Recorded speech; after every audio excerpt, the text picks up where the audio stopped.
오늘 마태복음은 특별히 이방의 갈릴리라는 표현을 중심으로 해서 좀 말씀을 나누겠는데요. 여러분, 예수님은 유독 이 갈릴리 땅에서 어쩌면 사역의 한 4분의 3을 이곳에서 머물며 행하셨던 것 같아요. 그리고 또한 유독 이런 느낌까지 지울 수가 없습니다. 예수님은 왜 이렇게 갈릴리에 집착을 하셨을까? 헤롯이 목숨을 위협할 때에도 애굽으로 피신하셨다가 잠시 후에 죽었다는 고지를 듣고서 여전히 그 살의가 가시지 않는 보고를 받으시고 원래 태어났던 베들레헴 땅으로 가신 것이 아니라 갈릴리 땅으로 가셨어요.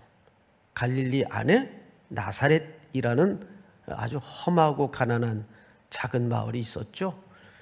그리고 예수님의 마지막 모습을 보면 제자들에게 내가 고난을 받고 죽음을 당할 것인데 그리고 사흘 만에 다시 살아날 것이다. 그리고 제자들과 약속도 어디서 만날 것을 약속하셨습니까? 갈릴리에서 다시 보자. 갈릴리에서 만날 것을 약속하셨어요. 그런 거 보면 예수님의 일생은 갈릴리에서 시작하셔서 갈릴리에서 마치십니다. 그 승천하실 때에도 뭐라 그러셨어요? 갈릴리 사람들아 어찌하여 서서 하늘만 쳐다보느냐. 기억나시죠? 그때에도 마지막 부탁을 누구에게 하셨는가 하면 갈릴리에서 하셨어요. 자, 그런데 오늘 마태복음 4장을 중심으로 해서 우리는 눈여겨볼 절대 간과해서는 안 될 이 갈릴리에 대한 아주 특별한 표현 하나를 보게 될 겁니다. 자, 우선 12절서부터 좀 보죠. 예수께서 요한이 잡혔음을 들으셨어요. 요한이 잡혔습니다. 여러분, 요한이 왜 체포됐는지는 아시죠? 사복음서를 세밀하게 비교해 보면 요한은 당시 이스라엘 백성들이면 누구나 알고 있는 궁궐의 스캔들을 고발했습니다. 그리고 그 죄를 들추어서 격렬하게 맹폭을 가했습니다. 아시는 것처럼 자기 동생의 아내를 취해서 아주 끔찍한 궁궐 스캔들을 일으켰죠. 이것이 아주 유명한 일화입니다. 동생의 아내가 워낙 미모였기 때문에 사실은 반강제로 빼앗아서 엄청난 천륜을 어기는 끔찍한 스캔들을 일으킵니다. 이걸 세례 요한이 준엄한 메시지를 통해서 지적을 해요. 안 그래도 평소 눈에 가시처럼 띄었는데 그참에 헤롯은 세례 요한을 체포합니다. 그리고 옥에 가두게 되죠. 자, 12절을 잘 보시면 당연히 이러한 소식을 예수님이 들으셨단 말이죠. 들으시고 어떻게 되어 있는가? 갈릴리로 어떻게 하셨다고 되어 있어요? 물러나셨다. 인간적인 시선으로 보면 여러분 이 느낌이 그런 평범해 보이십니까? 이런 느낌 혹 들지 않으세요? 좀 야비하신 거 아니냐? 심지어는 그렇게까지 생각이 들 수 있지 않으세요? 그것도 자기의 오실 길을 목숨 걸고 선포하고 정의를 부르짖었던 세례 요한이 불의한 일로 체포된 것도 아니고 그 시대에 가장 끔찍했던 궁궐의 스캔들을 고발해서 체포되었다면 예수님도 이럴 때는 뭔가 좀 이렇게 두 팔을 걷고 쌍지팡이라도 좀 짚고 나서야 이 그림이 예수님다운 그림이 아니겠습니까? 근데 성경 기자는 그 소식을 들으시고 어디로 물러나셨다고 되어 있죠? 갈릴리로 물러나셨다고 되어 있어요. 북쪽을 얘기합니다. 지금 세례 요한이 체포된 지역에서 훨씬 위에 북쪽을 얘기해요. 자, 이 이유를 성경 기자는 어떻게 해석하고 정의하고 있는가를 볼 필요가 있어요. 세상의 의리적인 관점이라든지 또 정치적인 시각이 중요한 게 아니고 성경 기자는 갈릴리로 물러나신 이 예수님의 태도를 어떻게 해석하고 있는가. 자, 13절 나사렛을 떠나 스불론과 납달리 지경 해변에 있는 가버나움에 가서 사시니 이는 선지자 이사야를 통하여 하신 말씀을 이루려 하심이라 일렀으되 15, 16절을 한번 같이 읽어볼까요? 시작. 스불론 땅과 납달리 땅과 요단강 저편 해변길과 이방의 갈릴리여 흑암에 앉은 백성이 큰 빛을 보았고 사망의 땅과 그늘에 앉은 자들에게 빛이 비추었도다 하였느니라. 네, 놀랍게도 예수님의 이 갈릴리로 후퇴한 그림을 성경 기자는 구약 성경의 성취로 이해를 했어요. 놀라운 사실이죠.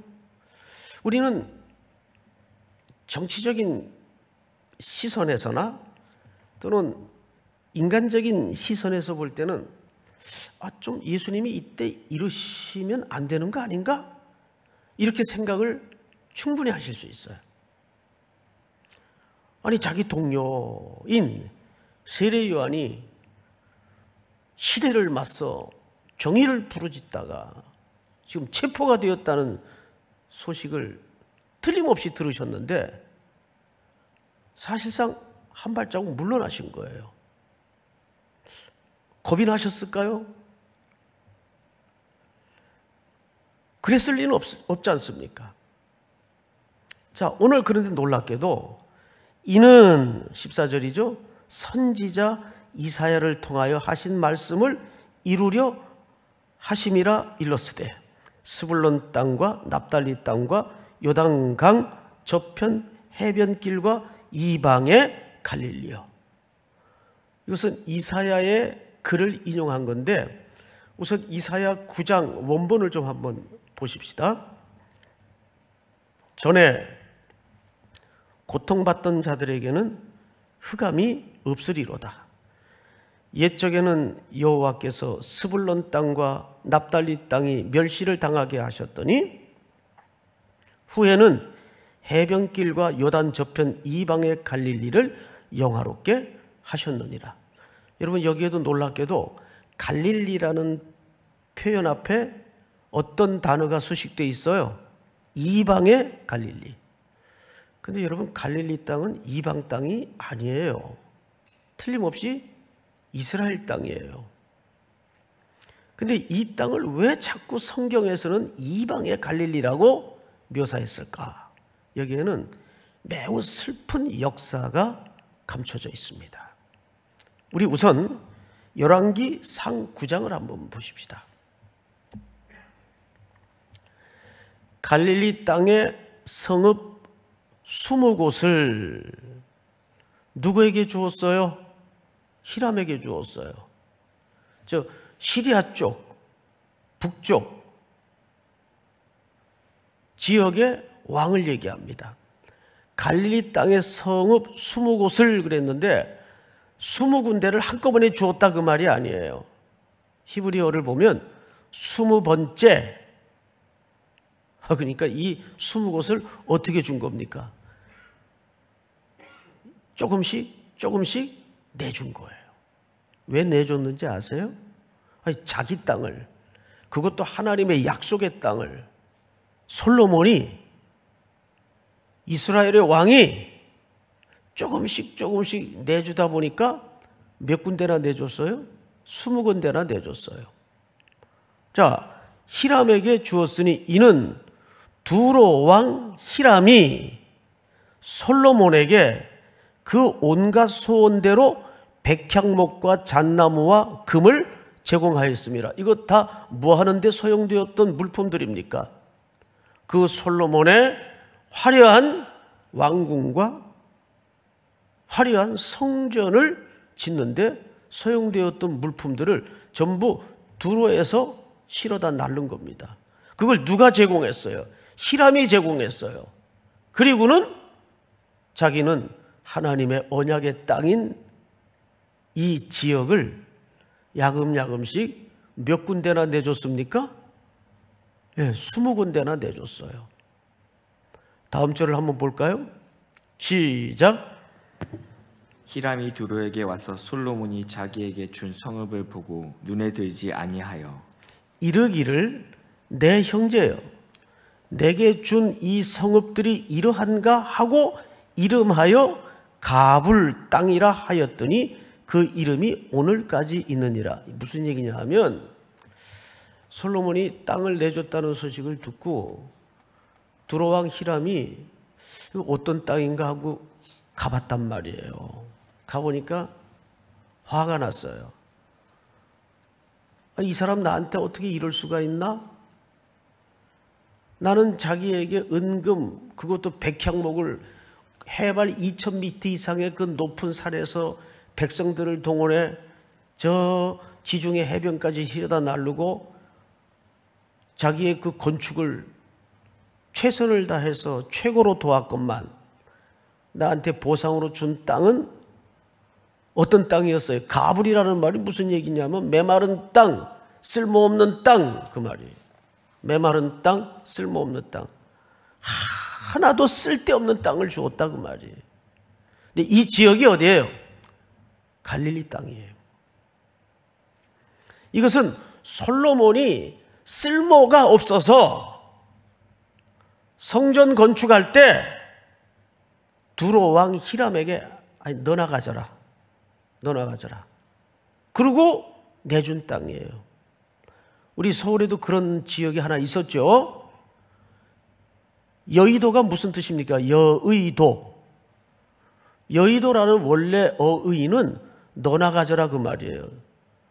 그 강 한복판에 그게 섬이었는데 그 누가 갔겠어요? 거기 뭐 사람이 살 거라고 당시에 그 모래밭이었는데 누가 생각을 했고 누가 상상을 했겠어요? 그래서 여의라는 말은 너나 가져라, 남는 땅,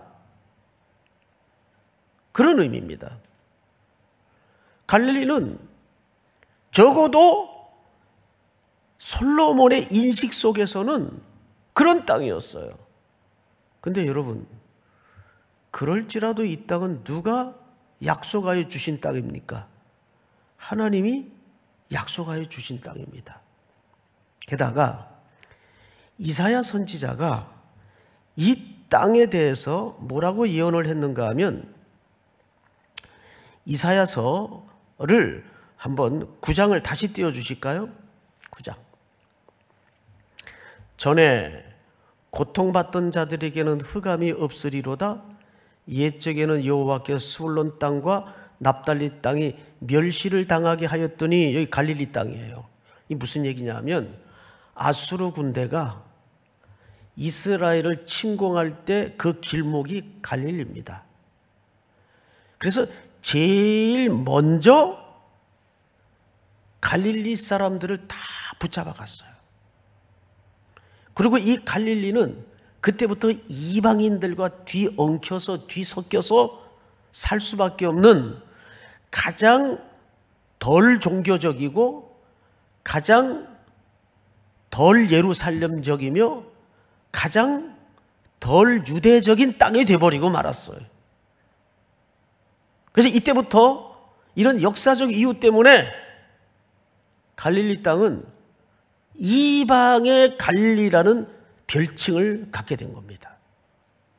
그러니까 이방의 갈릴리 하면은 가장 배제된 땅, 가난하고 침략당하고 수탈당하고 이방인과 엉켜 사는 땅, 이것이 그 시대나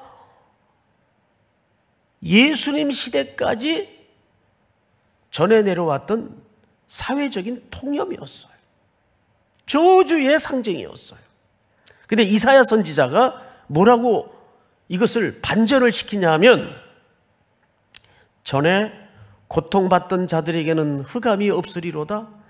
옛적에는 여호와께서 스불론 땅과 납달리 땅이 멸시를 당하게 하였더니, 이 멸시를 당하게 했다는 말의 의미는 그곳으로 아수르가 공격을 했고 거기가 길목이었으며 그곳의 모든 사람들이 다 제일 먼저 끌려갔어요. 그리고 수탈을 당하고 겁탈을 당하고 역사의 진노 아래서, 하나님의 형벌 아래서 신음하던 땅의 상징이 바로 이 갈릴리 지역입니다.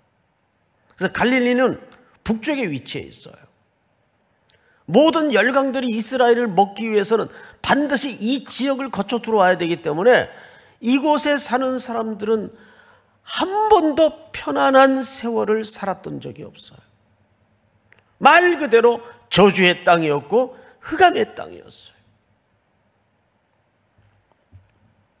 그런데 이사야 선지자가 어떤 반전을 예고하냐 하면, 후에는 해변길과 요단 저편 이방의 갈릴리를 어떻게 하셨느니라? 영화롭게 하셨느니라. 정말 영화롭게 되었나요? 여러분, 바로 이 이방의 갈릴리 지역에서 예수님은 뭘 시작하십니까? 복음의 역사를 시작하세요. 이 이방의 갈릴리 땅은 어떤 의미에서 예수님의 시각에서는 예루살렘에서 복음의 역사를 진행하는 게 더 효과적이지 않겠어요? 여러분, 요한복음 한번 7장을 띄워주실까요? 유대인의 명절인 초막절이 가까운지라 그 형제들이 예수께 이르되, 당신이 행하는 일을 제자들도 보게 여기를 떠나 어디로 가소서? 유대로 가소서. 우리 다 같이 4절 시작. 스스로 나타나기를 구하면서 묻혀서 일하는 사람이 없나니 이 일을 행하려 하거든 자신을 세상에 나타내소서 하니. 이 무슨 얘기냐면, 4절을 잘 보시면 어떤 일을 하려면 서울로 가야 될 거 아닙니까? 예루살렘으로 가야 될 거 아닙니까? 왜 어떤 일을 도모하면서 자꾸 묻혀서 보이지 않게 거기서 무슨 역사가 일어난단 말입니까? 그 얘기예요. 근데 예수님은 주로 하나님의 위대하심을 드러내시고 하나님의 영광을 드러내기 위해서 예루살렘을 중심으로 사역하셨어요. 저주의 상징이요, 흑암의 땅이요, 버림받은 땅의 상징인 갈릴리에서 시작하셨습니까? 바로 그 얘기예요. 갈릴리에서 시작하셨어요. 근데 그 갈릴리는 심지어 어떤 갈릴리로 명명되어 있다고요? 이방의 갈릴리. 이방의 갈릴리. 오늘 이 마태가 드러내고자 했던 초점은 바로 거기에 있습니다. 하나님의 역사는 도시 중앙이나 메인 그룹에서 시작하지 않는다는 거예요. 작게, 보이지 않게, 누구도 주목하지 않는 현장에서 하나님의 영광은, 역사는 태동되고 일어나기 시작한다는 겁니다. 여러분, 그 사실을 믿으셔야 됩니다. 하나님의 부흥의 역사를 보면 어떤 커다란 세력으로 시작한 적도 없었고, 어떤 유명한 사람의 영향력에 의해서 하나님의 역사가 시작되었던 적이 없어요. 저기서 무슨 선한 것이 나지? 저 사람이 뭘 할 수 있어? 버림받은 자, 누구도 주목하지 않는 곳, 누구도 신경 쓰지 않는 사람, 이런 자들 속에 하나님의 역사를 준비하신다는 거예요. 그러니까 이 이방의 갈릴리라는 이 명칭은 고유명사이시면서 특별히 오늘날에도 우리 한국교회에 주시는 울림이 큽니다. 그러니까 여러분, 세상적으로 번듯한 곳에서 하나님의 역사는 일어나지 않아요. 마지막으로 성경을 한 군데 볼까요? 우리 지난주 예수님의 시험에 대해서 말씀을 좀 나누었었습니다. 예수님의 시험은 크게 세 가지였어요. 첫째는 먹는 시험이었어요. 두 번째는 초자연적인 능력을 보이라는 시험이었어요. 그리고 마지막에는 경배에 대한 시험이었어요. 자, 우리는 이 시험이 갖는 의미에 대해서 다시 한번 기억을 되살릴 필요가 있습니다. 이유는 이 세 가지 시험을 다시 한번 점검해 봄으로써 예수님이 꿈꾸던 나라는 어떤 나라였는가? 여러분, 오늘 본문 17절을 한번 볼까요? 이때부터 예수께서 비로소 전파하여 이르시되 회개하라, 천국이 가까웠느니라 하시더라. 여러분, 이 말은 요한도 회개하라, 천국이 가까웠느니라고 선포했지만 세례 요한이 가지고 있었던, 세례 요한이 광야에서 꿈꾸었던 천국과는 미세한 차이가 있었던 것 같아요. 왜냐하면 우리 마태복음 11장을 한번 좀 볼까요? 예수께서 12 제자에게 명하기를 마치시고 이에 그들의 여러 동네에서 가르치시며 전도하시려고 거기를 떠나 가시니라. 자, 2절. 이때는 이미 요한이 옥에 갇혀 아직 있을 때입니다. 그리고 결국 이 옥에서 요한은 죽죠.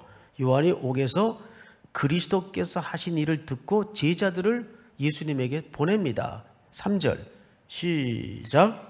예수께 여짜오되 오실 그이가 당신이오니까 우리가 다른 일을 기다리오리까? 이 질문을 잘 보세요. 요한은 지금 예수님이 하시는 일에 대해서 고개를 갸우뚱거리고 있었어요. 이분이 하시는 일이 우리가 꿈꾸던 하나님의 나라의 일이 맞나? 점점점 미로 속에 빠지는 느낌을 가졌던 것 같아요. 그래서 제자들을 통해 질문을 한 겁니다. 우리가 기다리던 메시아가 당신 정말 맞습니까? 왜? 자기들이 준비하던 하나님의 나라와는 뭔가 예수님의 행동이 자꾸 간극이 멀어지는 느낌을 받았기 때문입니다. 그럼 이게 무슨 얘기가 돼요? 요한이 생각했던 하나님의 나라의 꿈꾸는 방식과 예수님이 생각했던 하나님 나라의 꿈꾸는 방식에는 지금 어떤 간격이 벌어져 있다는 얘기예요. 다음 절 시작. 예수께서 대답하여 이르시되 너희가 가서 듣고 보는 것을 요한에게 알리되. 너희가 듣고 본 것을 그대로 세례 요한에게 얘기해라. 어떤 내용일까요? 4절 5절. 맹인이 보며 못 걷는 사람이 걸으며 나병 환자가 깨끗함을 받으며 못 듣는 자가 들으며 죽은 자가 살아나며 가난한 자에게 복음이 전파된다 하라. 여러분, 요한은 궁궐의 스캔들을 고발할 정도로 상당히 정치적인 어떤 하나님의 나라의 꿈을 일면 가지고 있었던 것 같아요. 여러분, 사도행전 5장을 한번 확인을 해볼까요? 그 당시 요한뿐만 아니라 얼마나 많은 사람들이 그런 하나님의 나라에 대한 꿈을 가지고 있었는지 사도행전 5장을 한번 보십시다. 이전에 드다가 일어나 스스로 선전하며 사람이 약 400명이나 따르더니 그가 죽임을 당하며 따르던 모든 사람들이 흩어져 없어졌고. 37절 시작. 그 후 호적할 때에 갈릴리에 유다가 일어나 백성을 깨어 따르게 하다가 그도 망한즉 따르던 모든 사람들이 흩어졌느니라. 이렇게 로마의 권력과 맞서서 광야에서 새로운 공동체를 꿈꾸던 집단들이 어마어마하게 일어났어요. 사실은 세례 요한도 그 한켠에 의지를 전혀 갖고 있지 않았다 볼 수 없어요. 하나님의 나라는 그런 나라인 줄 알았어요. 근데 마태복음 11장으로 다시 돌려서 예수님이 말씀하셨던 하나님의 나라는 어떤 나라였습니까? 우리 5절을 한번 볼까요? 11장 5절. 마태복음 11장 5절. 맹인이 보며 못 걷는 사람이 걸으며 나병 환자가 깨끗함을 받으며 못 듣는 자가 들으며 죽은 자가 살아나며 가난한 자에게 복음이 전파된다 하라. 이것이 전형적인 이사야가 설명했던 도래할 하나님의 나라의 사인들이었습니다. 다음 절 시작. 누구든지 나로 말미암아 실족하지 아니하는 자는 복이 있도다 하시니라. 지금 요한에게 하는 얘기입니다. 실족하지 마라. 하나님의 나라는 정권을 맞서서 투쟁하고 그 시대에 어떤 권력과 맞서서 투쟁하는 방식으로 오지 않는다. 다음 절 한번 볼까요? 그들이 떠나매 예수께서 무리에게 요한에 대하여 말씀하시되 너희가 무엇을 보려고 광야에 나갔더냐? 바람에 흔들리는 갈대냐? 여러분, 이 바람에 흔들리는 갈대는 무슨 뜻인가 하면 당시 화폐 안에 갈대 그림이 있습니다. 돈을 얘기하는 거예요. 너희가 무엇을 보러 광야에 나갔더냐? 돈 때문에 나갔냐 그 말이에요. 다음 절 볼까요? 그러면 너희가 무엇을 보려고 나갔더냐? 부드러운 옷을 입은 사람이냐? 부드러운 옷을 입은 사람들은 왕궁에 있느니라. 하나님의 나라는 돈으로 만들어지는 것도 아니고 왕궁에 있는 권력 입은 사람들이 만들어지는 것도 아니에요. 눈먼 자, 저는 자, 주저앉은 자, 가난한 자들에 의해서 그들에게 복음이 증거되고 구원의 빛이 비칠 때 이사야가 꿈꾸던 메시아를 통해 도래할 하나님의 나라를 그렇게 약속하는 겁니다. 거기가 어느 땅이죠? 이방의 갈릴리예요. 이것은 우리가 현실적으로 얼마나 많이 가지고 있느냐, 가난하냐 이런 물질적이거나 물량적인 개념에서의 의미가 아니에요. 복음을 알지 못하고 복음을 듣지 못하는 자들은 전부 사실상 현대적으로는 어떤 자들입니까? 가난한 자들이에요. 공고한 자들이에요. 그래서 이방의 갈릴리라는 이 총칭은 오늘 이 시대에도 존재합니까? 안 합니까? 틀림없이 존재합니다. 교회는 예수님의 사역의 정신을 반드시 배워야 될 필요가 있어요. 중심으로가 아니라 가능하면 이 지구촌에 소외된, 공고한, 배제된, 버려진, 아직도 복음을 알지 못하고 허물을 찾아서 인생을 소진하고 낭비하는 그들에게 뭘 전해야 될까요? 바로 예수의 생명 되심을 전해야 돼요. 이것이 오늘 이방의 갈릴리라는 명칭이 주는 큰 울림이고 메시지입니다. 믿습니까, 여러분? 이 말씀이 다시 한번 오늘 온라인으로 뿐만 아니라 계속하여 예배를 드릴 모든 성도들에게 개인적으로 시대 앞에 주시는 하늘의 순명으로 순종할 수 있는 아름다운 복이 있기를 주님의 이름으로 축복합니다. 우리 다 일어나십시다.